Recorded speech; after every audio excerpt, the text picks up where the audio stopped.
ನಿನ್ನೆ ಡಿ.ಕೆ. ಶಿವಕುಮಾರ್ ಅವರು ಕಾಂಗ್ರೆಸ್ ಹೇಳಿದ್ದಾರೆ, ಮುನಿರತ್ನಂ ಅವರೇ ಆರ್ ನಗರದ ಗೆಳೆಯರನ್ನ ಕಳಿಸ್ತಾ ಇದ್ದಾರೆ ಅಂತ ಹೇಳಿದ್ದಾರೆ.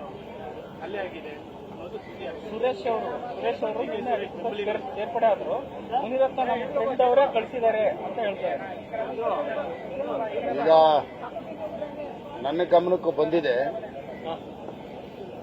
ನಮ್ಮ ಕ್ಷೇತ್ರದಲ್ಲಿ ಒಂದು ಮಹಿಳಾ ಕಾಂಗ್ರೆಸ್ ಅಧ್ಯಕ್ಷೆ ರಾತ್ರಿ ಆ ಹೆಣ್ಣು ಮಗಳ ಮೇಲೆ ಸುಮಾರು ಒಂದು 7-8 ಜನ ಸೇರ್ಕೊಂಡು ಕಾಂಗ್ರೆಸ್ ಮುಖಂಡರುಗಳೇ ಮಹಿಳಾ ಅಧ್ಯಕ್ಷೆ ಮೇಲೆ ಹಲ್ಲೆ ಮಾಡಿರೋಂಥದ್ದು, ಮತ್ತೆ ಆ ಹೆಣ್ಣು ಮಗಳು ಕೆಲವು ಆಡಿಯೋ ಕ್ಲಿಪ್ಪಿಂಗ್ಗಳನ್ನು ಸಹ ಎಲ್ಲ ಕಡೆ ಬಿಟ್ಟಿದ್ದಾರೆ.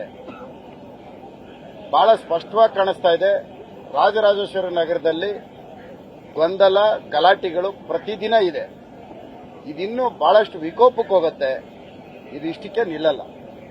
ಕಾಂಗ್ರೆಸ್ ಕಾರ್ಯಕರ್ತರ ಮೇಲೆ ಹಲ್ಲೆ ಮಾಡಿ ನಿನ್ನೆನೂ ಸಹ ನಾವು ಚುನಾವಣಾಧಿಕಾರಿಗಳನ್ನ ಭೇಟಿ ಮಾಡಿ ಆದಷ್ಟು ಬೇಗ ಬೆಂಗಳೂರು ಗ್ರಾಮಾಂತರ ಲೋಕಸಭಾ ಕ್ಷೇತ್ರದ ವ್ಯಾಪ್ತಿಯಲ್ಲಿ ಬರತಕ್ಕಂಥ ಎಲ್ಲಾ ವಿಧಾನಸಭಾ ಕ್ಷೇತ್ರಗಳಲ್ಲೂ ಪ್ಯಾರಾಮಿಲಿಟರಿ ಕೊಡಲೇಬೇಕು.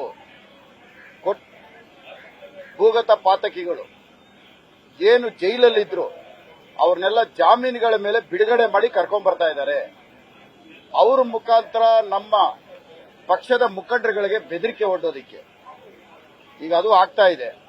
ಅದಕ್ಕೆ ಇವೆಲ್ಲ ನೋಡಿಕೊಂಡು ಆದಷ್ಟು ಬೇಗ ಪ್ಯಾರಾಮಿಲಿಟರಿ ಕೊಡಬೇಕು ಅಂತ ಕೇಳಿದೀವಿ. ಅದಕ್ಕೆ ಚುನಾವಣಾಧಿಕಾರಿಗಳು ಬಹಳ ಸ್ಪಷ್ಟವಾಗಿ ಹೇಳಿದ್ರು, ನಿಮ್ಮ ರಾಜ್ಯಾಧ್ಯಕ್ಷರು ಮತ್ತೆ ಜೆಡಿಎಸ್ ರಾಜ್ಯಾಧ್ಯಕ್ಷರ ಕಡೆಯಿಂದ ನಮಗೊಂದು ಪತ್ರ ಕೊಡಿ, ನಾನು ಖಂಡಿತವಾಗ್ಲೂ ಪ್ಯಾರಾಮಿಲಿಟರಿ ಕೊಡ್ತೀವಿ ಅಂತ ಹೇಳಿದ್ದಾರೆ.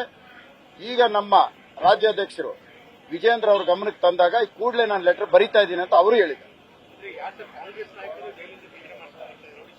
ಹೌದು, ಈಗಾಗಲೇ ಜೈಲಿಂದ ಬಿಡುಗಡೆ ಮಾಡಿಸ್ತಾ ಇದ್ದಾರೆ.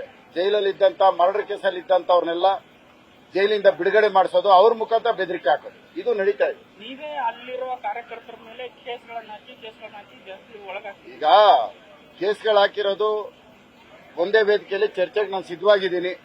ಆ ವೇದಿಕೆ ಯಾವುದು ಅಂತ ಅವ್ರು ಹೇಳಿದ್ರೆ ನಾನು ಆ ವೇದಿಕೆಗೆ ಭಾಗವಹಿಸ್ತೀನಿ. ಯಾವುದು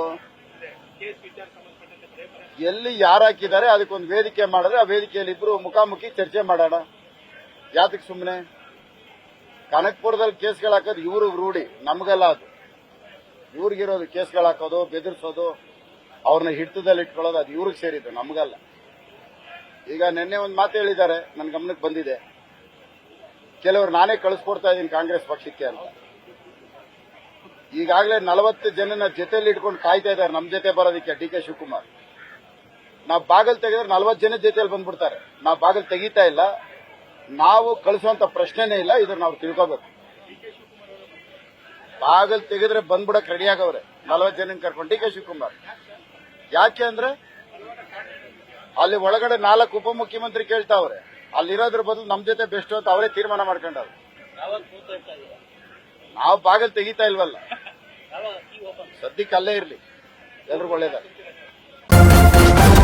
ನ್ಯೂಸ್ ಫಸ್ಟ್ ನಿರ್ಭೀತಿಯಿಂದ ನಿಮ್ಮ ಪರವಾಗಿ.